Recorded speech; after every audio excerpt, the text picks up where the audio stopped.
going to be making money on Facebook is as easy as it's ever going to get. Anybody can do it. So to make money on Facebook, you have to become monetized. In order to become monetized, you have to have 1,000 subscribers and 4,000 watch hours. And the caveat I didn't know that I just learned is you have to do this within 365 days. If you don't, you start all over. So, like everything else in life, I suggest you do your research, your due diligence. But I do suggest you start a channel. I think it would be really wise to start a channel. If you are looking for a way to make additional money, YouTube is making it really easy right now for small and new creators,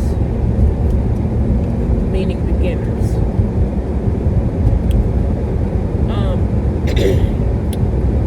So I did my research. And creators are getting views and subscribers, and they are using a strategy. So, the top two people that I found, there were many, but the top two that were really making it happen, one is talking about how to make money on YouTube or your job. And you can pick any facet of your job, what it's like to do your job, how you do your job, what happens at your job, any of that. Or you can talk about what you need to do to make money on Facebook. The other creator I found that was having success, she is talking about how she moved to South Dakota and how much better her life is. And she's talking about her past and why she moved and what it's like to live there.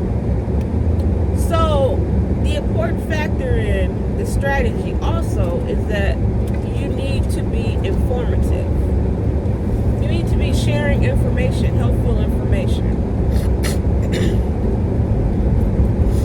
And your video should be about 20 minutes long. Okay, so let's recap that. You need 1,000 subscribers, 4,000 watch hours, done within 365 days.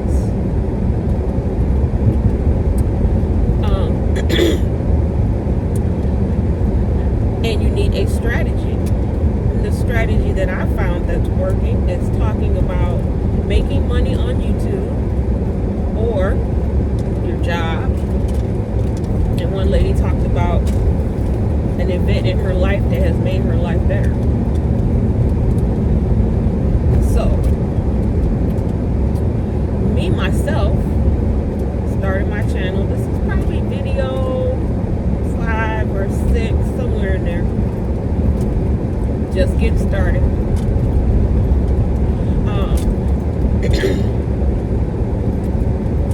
I chose to talk about making money on YouTube and the crazy stuff that happens at my job. Okay? So let's talk about it. So I've talked about making money on YouTube. The hardest part for me on this is talking for 20 minutes. I've got to find a way to get some content, bring it to you, something new, bring it to you in a new way every day, and figure out how to get it to last for 20 minutes.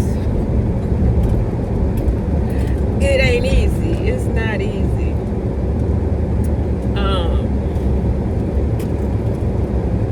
So let's talk about my retailer, and I'm an optician. I sell eyeglasses.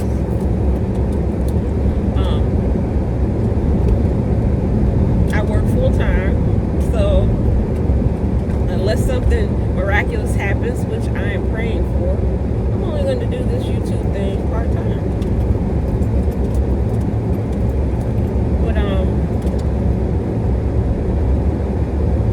But here's something right now. I'm pulling into the parking lot. This man and his wife have 2 kids with them, and they just blatantly walked in front of me, just knowing I was going to stop.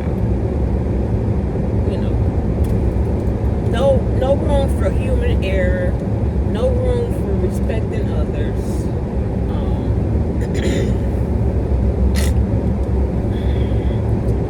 You know, I know how to obey traffic rules, and I know that the pedestrian has the right of way.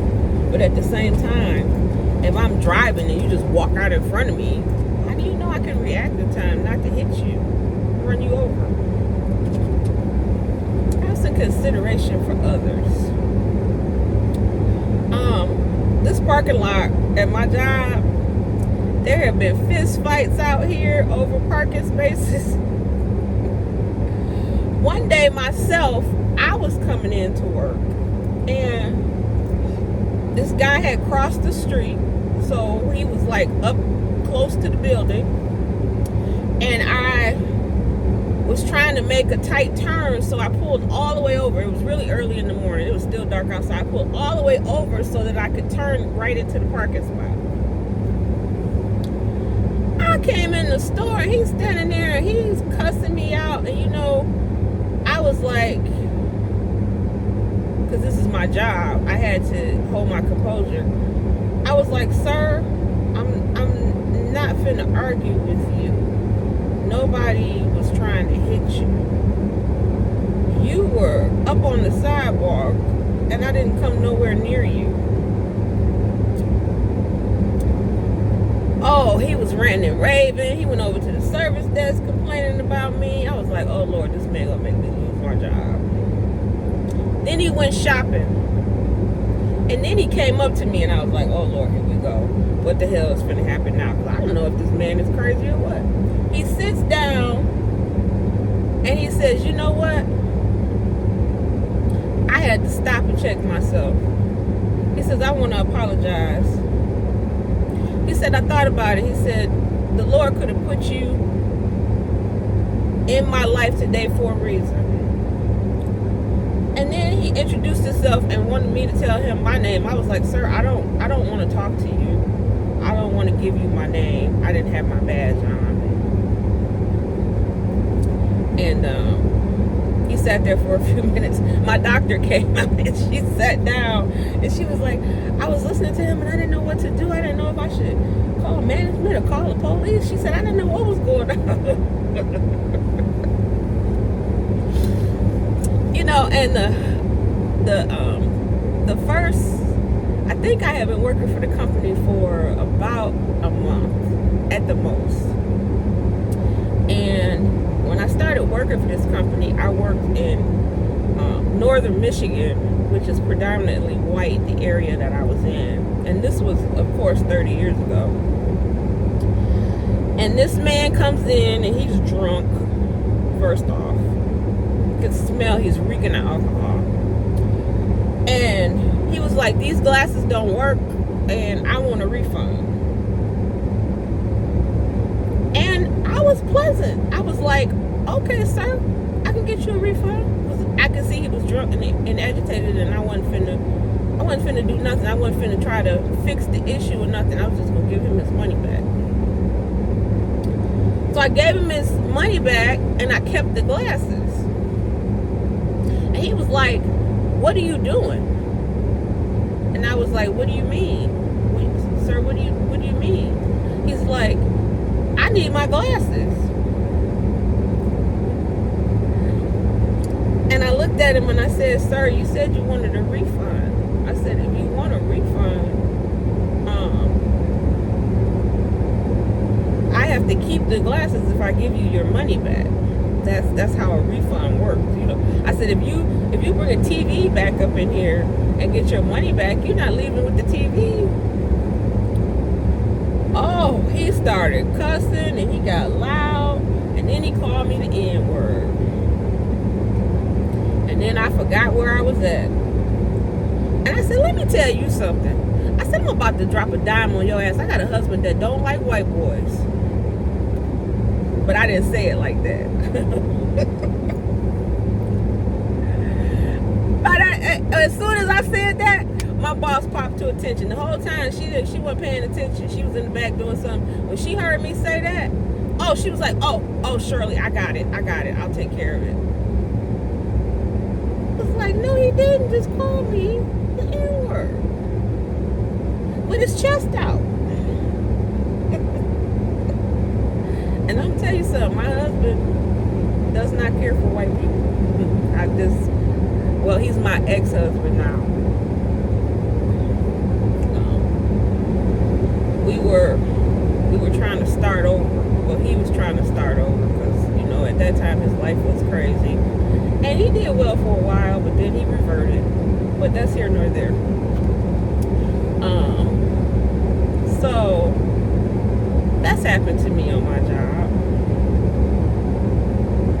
I witnessed another co-worker getting slapped by a customer, and she is still with the company. Oh, I would have been fired that day because I'd have been in there fighting. And she took it like a champ, and I was like, oh, no, nobody's putting their hands on me. But yeah, I've seen some crazy things. At the place I'm at now, the manager that was there right before I started had just gotten fired because they caught her having sex in the back room. People do crazy stuff at work. They do crazy stuff at work. But back to YouTube. So I want to make money on YouTube.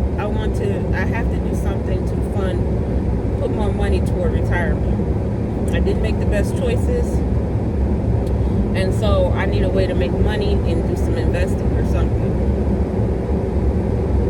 And this is it. This is what I'm going to try. I'm really going to give it an honest shot. I'm going to post a video every day. Every day I'm going to download something. And I'm going to work on it being 20 minutes every time. That's the hard part. That right there is the hard part for me. I could talk for 10 minutes, but 20 minutes? Yeah, so I'm telling you, I really highly recommend you start your channel. And like I said, do your research, get on the platform, check it out. There are going to be smaller creators, meaning people with a few subscribers and not that many views that are going to pop up in your feed, because YouTube is pushing it out. Plain and simple, the algorithm has changed a little bit to get the smaller creators out in front of everybody. So again, come on, get this YouTube money. 1,000 subscribers, 4,000 watch hours, all within 365 days. I suggest you upload 1 to 2 times a day, in the beginning at least, to get your face out there.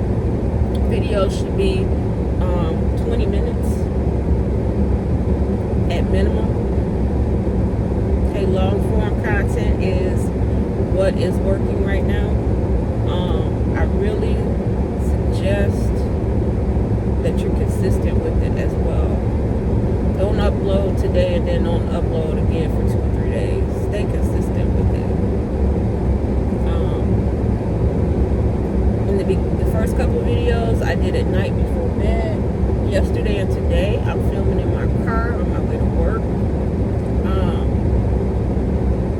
So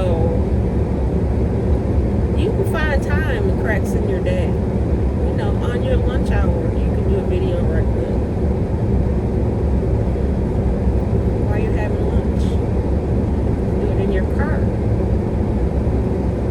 Any kind of downtime you have. If you're sitting in the line waiting to pick the kids up from school. Or if something just pops in your head and you want to talk about it, just hit record. Also, I was told to make sure you turn your phone sideways and to use your back camera because that camera is better. I haven't been using my back camera, but I'll try that as well. You don't have to do any editing. You don't really have to worry about the quality in that aspect. Using your phone is good. The audio from your phone, the video from your phone is good. You don't have to edit it. I don't even know how to edit videos. If it's not something that's like inside of Instagram or something, I don't know how to edit videos. So, that's something I probably should learn for later. But, yeah. Doesn't take any qualifications. Just get on here and talk. But have a strategy. Talk about something. Be informative.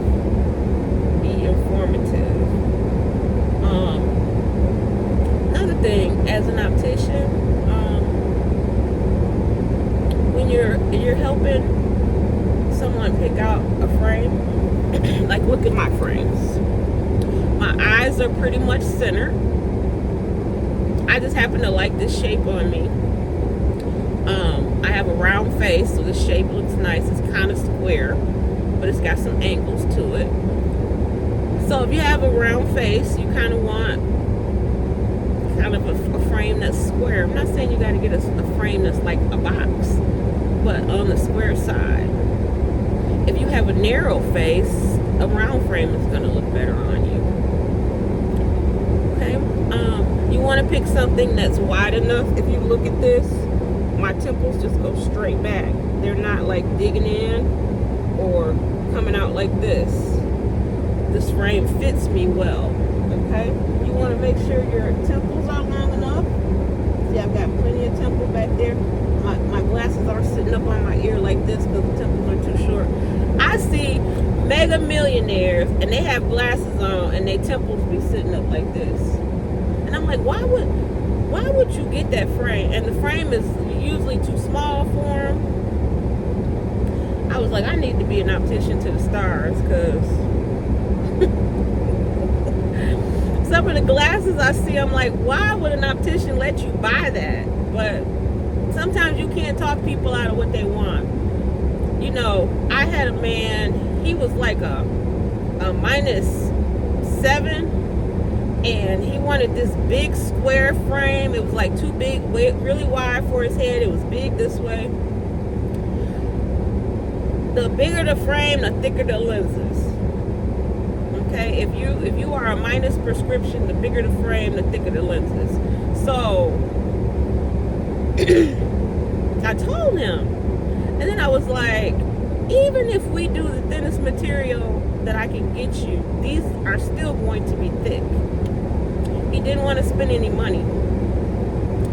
He didn't want the thinner material. He wanted plastic. And I said, sir, these glasses are going to be extremely thick and heavy. And I really recommend that we get something smaller and we go with a thinner material. No. He came to pick the glasses up and he was like, oh, I'm not wearing that. Now, I wasn't there. It was my off day when he came to pick them up. Oh, but best believe I had put notes in there. Hey, discussed in depth with this customer that these frames are too big and the lenses are going to be extremely thick and heavy and they're not going to look nice. I talked to him about this in depth and he insisted on getting the glasses this way because he didn't want to pay more. Point blank, period, is what it was. He didn't want to pay. So, you know, my boss didn't look at me crazy because I have 30 years of experience. I know better than to sell somebody a pair of glasses like that. But I put notes in there because I wanted everybody to know, hey, look, I'm not finna argue with this customer. I spent 10 minutes with him just on explaining how these glasses were going to look. And he insisted on, he wanted these. So, I was done. Okay, guys, it is time for me to go to work. I'm going to have a great day. I'm excited. I don't know why I'm excited, but I have to pump myself up every day when I go in here because eventually I don't want to have to punch a clock. Okay, guys, until next time.